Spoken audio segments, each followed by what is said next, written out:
Kalau kita ini yang sudah tua-tua begini ya, sudah punya anak, sudah merasakan kawin, nggak kurang jadi masalah. Tapi kalian yang belum kawin, belum punya anak, masalahnya bukan enaknya kawinnya, tapi tanggung jawabnya kalian sebagai istri, sebagai ibu, sebagai nenek.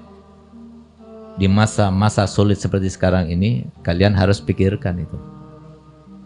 Oleh karenanya, jadi yang harus kalian lakukan sekarang, bagaimana caranya supaya kalian semua jadi solihah. Itu yang paling penting. Untuk diri sendiri dulu. Baru kemudian solihah untuk suami. Solihah untuk anak-anak. Solihah untuk keluarga, cucu, dan sebagainya. Dengan begitu, keluarga kamu terus aman. Tapi kalau sudah keluar daripada kesalehan, itu sudah diambang kehancuran. Kenapa? Ada 2 ayat yang berlaku di muka bumi.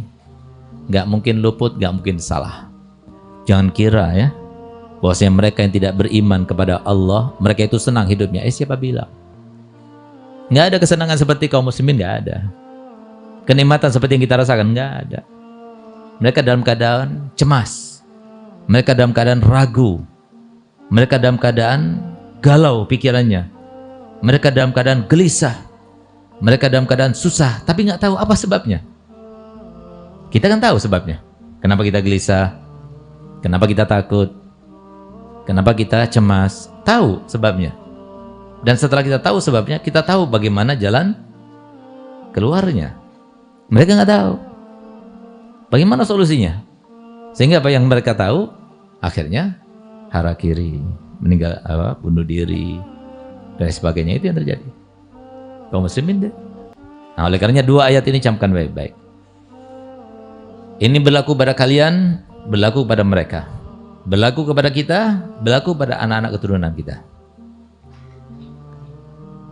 Yang pertama adalah ayat yang menunjukkan bagi mereka yang ingin bahagia hidupnya, sentosa, aman, ya, walaupun keadaan sangat-sangat melarat, sangat-sangat tidak mengenakkan, tetap dia bahagia.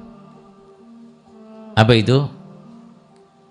Man amila solihan min zakarin aw unsa wa huwa mu'minun falanuhyiyannahu hayatan thayyibah. Barang siapa yang beramal soleh, sehingga dia itu dikatakan sebagai orang yang soleh. Barang siapa yang beramal soleh, sehingga dia dikatakan sebagai seorang soleh kalau laki-laki, dikatakan seorang solihah kalau perempuan.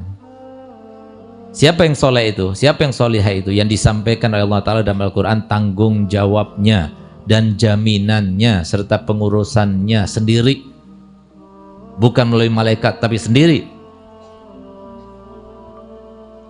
Allah Ta'ala firman, wa huwa yatawallas salihin. Allah yang mengurus sendiri. Mengurus apanya? Makannya, hidupnya, ketakutannya, kecemasannya, rizkinya, permasalahannya, problematika kehidupannya, semuanya Allah yang mengurusi. Senang tidak? Ada yang lebih baik daripada Allah yang mengurusi? Kita ingin diurus sama siapa? Apa yang ingin diurus oleh Nabi Muhammad atau Allah? Allah lebih utama. Nabi Muhammad itu dengan izin Allah, semuanya dengan izin Allah. Presiden yang ngurus kita, ya 5 tahun lengser deh. Gak ngurus lagi kita, lapar lagi, takut lagi, gak aman lagi. Suami yang ngurus kita, kalau dicerai, orang lain dia. Malah yang ada jelek-jelekkan dia, jelek-jelekkan kita. Orang tua yang mengurusi kita, orang tua itu kan beda umurnya sama kita. Mungkin diantara kita ada yang beda 20 tahun, ada yang 25 tahun, ada yang 30 tahun. Artinya apa? Sebentar lagi bakal meninggal dunia. Kalian tidak akan terurus lagi.